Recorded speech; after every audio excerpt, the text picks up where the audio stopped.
Ei gente, tudo bem? Render aqui e hoje vamos fazer um tipo de vídeo aqui no canal relacionado a redações, mas especificamente vou te ensinar a como introduzir, como fazer uma introdução, como começar uma redação nota 1000.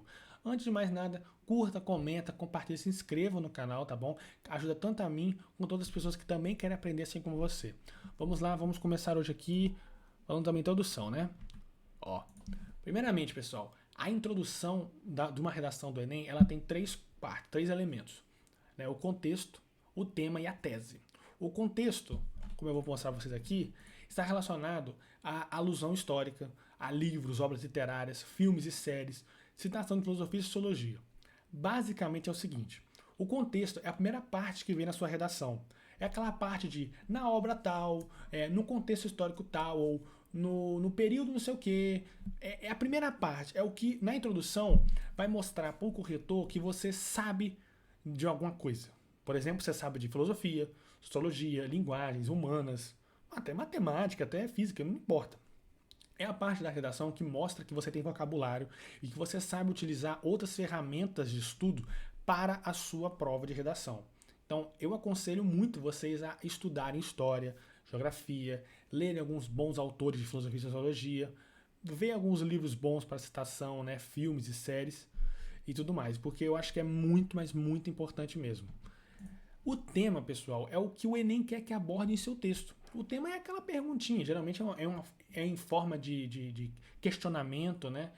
Por exemplo, o tema do Enem 2020 foi estigmas relacionados a pessoas com problemas mentais, como ansiedade e depressão. É um tema.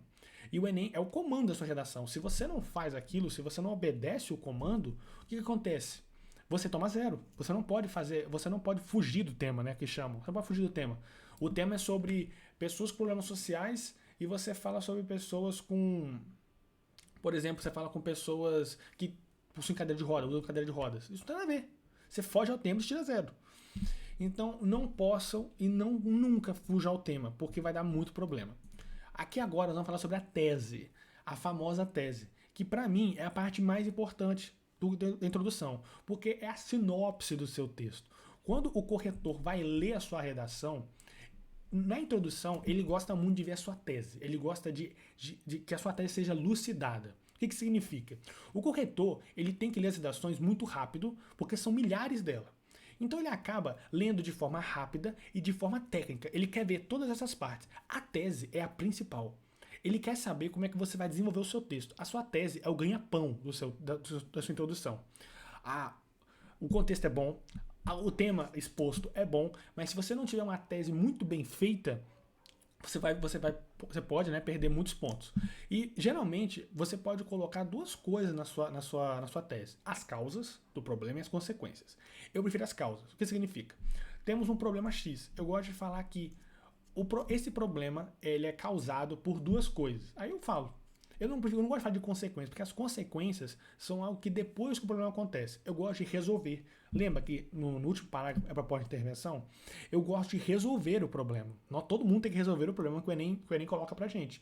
E nada mais justo do que você colocar as causas na introdução. Porque assim, resolvendo as causas, tecnicamente você resolve o problema. E eu acho mais fácil, tá? Eu acho mais fácil. E eu separei aqui para vocês o formato da tese, como a tese geralmente ela vem. Não nessa ordem, tá? Geralmente eu inverto essa ordem, eu faço diferente. Mais ou menos assim, um conectivo, você vai usar um conectivo, com quanto, porém, ademais, todavia. O tema debilitado, o tema abordado, e a contradição. A contradição, o que significa? Você vai fazer uma alusão. Geralmente a alusão que você faz é um evento histórico ou uma obra e basicamente é algo falando bem, ou alguma coisa assim. E na contradição você vai falar, não, mas aqui nessa situação, na vida real, não funciona assim. Por exemplo, você usa um livro que fala que as pessoas com ansiedade e depressão, elas são muito bem tratadas, muito bem cuidadas e tal. Aí você fala assim, mas na realidade não é assim. No mundo que vivemos hoje, não é assim que funciona. E você começa. Óbvio, você não vai usar essas palavras, né? Mas esse é o sentido da ideia geral. E para finalizar essa parte de tese, a tese é o guia para os parágrafos 2 e 3. O que isso significa, Renner? O parágrafo 2, você vai falar sobre a causa 1, né? O argumento 1. E o parágrafo 3 você vai falar sobre o argumento 2. Se você não faz bons argumentos, não tem como você trabalhar muito bem com os parágrafos 2 e 3, né? Que é o desenvolvimento 1 e 2 que chamam. Então, a tese é o guia para esses parágrafos. Então, você tem que fazer uma boa tese. E, por último, mas não menos importante, o encaminhamentos argumentativos. Eu chamo de embelezamento, tá? Por que eu chamo de embelezamento? Eu já li muitas redações nota 1000. Muitas e muitas redações nota 1000. E eu vejo quase meio a meio. Tem pessoas que usam encaminhamento, e tem pessoas que não usam. Quem tá certo e quem tá errado? Ninguém tá certo, ninguém tá errado. É o seu texto. Se você escreve ele de forma coesa, tudo interligado, boas alusões, bons argumentos, tá certo, tudo bem. Se você faz isso sem encaminhamento, tudo certo também. Se você faz com encaminhamento, tudo certo, tudo bem. Eu falo que é embelezamento pelo fato de que eu já vi redações, né, como eu falei, que não utilizam e tiraram 1000. E vi redações que utilizaram e tiraram 1000. A minha ideia é o seguinte: usa porque eu acho bonito. E eu acho que fica muito bom e ajuda na sua tese. Ela melhora um pouco a sua tese. E não usa se você não tem linha. Eu vou mostrar para vocês um exemplo aqui. Na minha redação mesmo, de 2019, que eu utilizei o encaminhamento e eu acabei... Como posso explicar? Eu acabei quase passando a palavra para a linha seguinte. Aí, poxa, eu botar uma linha inteira para falar a palavra alcançada? Não vale a pena, né? Vocês vão ver aqui, ó. Alcançada. É uma palavra final de um encaminhamento aqui, ó. Alcançada. Eu falei, não dá. Aí eu tive que diminuir um pouquinho a letra para caber. Então, são esses 3 aqui, ó. São exemplos desses aqui. E geralmente você usa no final da introdução. Você usa na hora de terminar a introdução, na parte da tese, já você bota um ponto final na tese e você começa a escrever. Agora vamos aqui, pessoal, para um texto na prática. Eu botei nesse vídeo a introdução das minhas 2 redações, a de 2019 e a de 2020. Essa aqui de 2019, que era o tema de democratização do acesso ao cinema, que para mim foi um tema completamente difícil e inesperado. Então, esse tema em específico, você tinha que trabalhar com a forma com que a sociedade em si não tem a democratização de entrar no cinema, de ter um cinema. Então as pessoas não têm acesso à cultura. Isso na prática é muito importante e tem que ser questionado. Então eu comecei aqui a minha introdução usando um contexto, como eu falei para vocês, né? Contexto, tema, tese. O meu contexto em si foi sobre a Semana de Arte Moderna. Eu vou ler aqui para vocês, se vocês não conseguirem ler aqui. Aí. Em fevereiro de 1922, gerenciado por Oswald de Andrade, os artistas modernistas uniram-se em São Paulo para protagonizar um evento cultural denominado Semana de Arte Moderna. É um conteúdo, gente, de humanas e linguagens, tá? Você vai ver nessas 2 áreas. Em que um dos objetivos era a universalização das artes, como pintura, literatura e cinema, além da valorização da cultura brasileira e união com as vanguardas europeias. Ponto. Isso aqui é a minha sinopse do meu contexto. Eu praticamente como se estivesse lendo um site ou algum livro sobre Semana de Arte Moderna. Agora eu vou começar a questionar um pouco, a colocar um pouco minha opinião nesse tema. Conquanto a Semana Artística não obteve adesão popular, tornando-se um movimento elitista e recluso da população brasileira. Ok, isso aconteceu de fato e eu coloquei um pouquinho a minha opinião relacionada a esse tema. Agora começa a minha tese. Fora do período histórico, é fato que o projeto cultural apresentado por Oswald de Andrade, né, eu botei só Oswald porque já falei sobre ele, né, então a galera sabe que Oswald, o corretor sabe que Oswald é Oswald de Andrade, pode ser relacionado ao contexto de democratização ao acesso ao cinema no país odierno. Odierno, gente, é atual. Haja vista a segregação social, bem como a ausência de incentivo estatal. Vocês estão vendo? Eu falei minha tese, eu botei sobre as 2 causas. Causa 1. Causa 1. Segregação social. E causa 2, a ausência de incentivo estatal. Eu estou falando do quê? Que nossa sociedade é segregada socialmente. Pessoas são elitizadas, são pessoas para cima e pessoas para baixo. E o Estado também, ele não incentiva a democratização do acesso ao cinema. Temos 2 causas. Eu poderia acabar minha redação aqui. Já tenho o contexto, já tenho o tema, já tenho a tese. Porém, eu quis dar um embelezamento, né? Ó, nessa perspectiva, esse desafio deve ser superado de imediato para que a sociedade integrada seja alcançada. Viu alcançada aqui?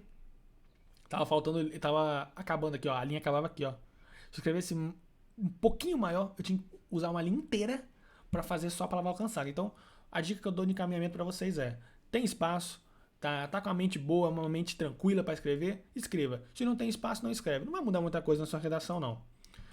Vamos aqui para redação do Enem 2020, né? A 2019 eu tirei 960 e essa aqui eu tirei 980.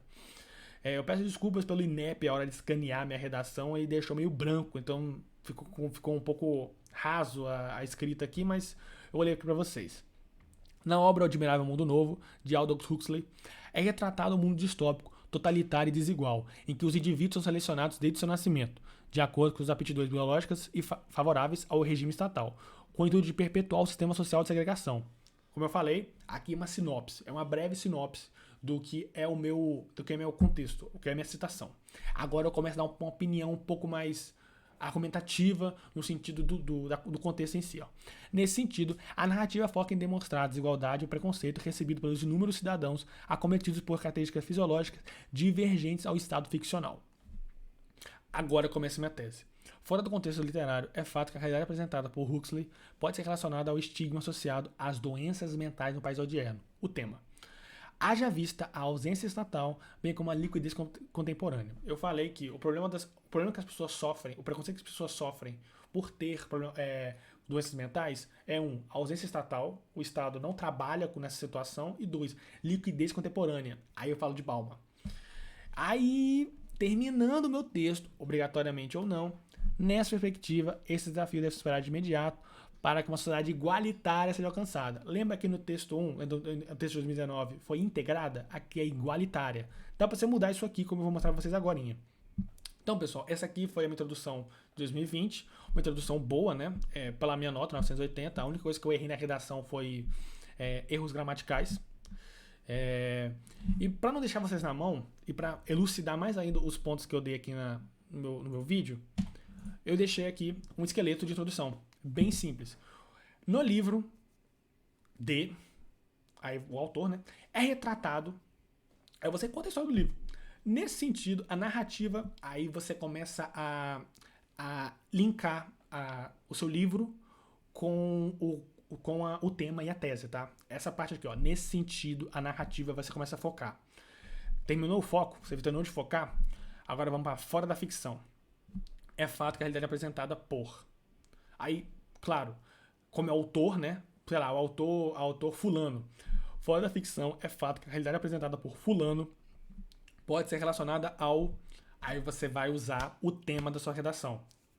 O tema, por exemplo, o tema era preconceito por pessoas com problemas mentais. Você escreve aqui. Haja vista a causa 1, argumento 1, consequência 1, bem como a causa 2, argumento 2, consequência 2. Nessa perspectiva, esses desafios devem ser superados de imediato para que uma sociedade... Depende do tema. Vocês viram que o tema de democratização do acesso ao cinema, eu falei sobre sociedade integrada. No 2020, eu falei sobre igualitária.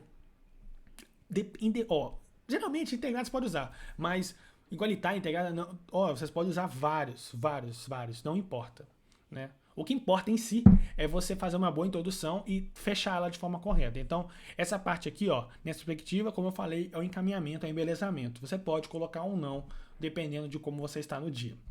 Então é isso, pessoal. Espero que vocês tenham gostado do vídeo, tá? Eu fiz com muito carinho.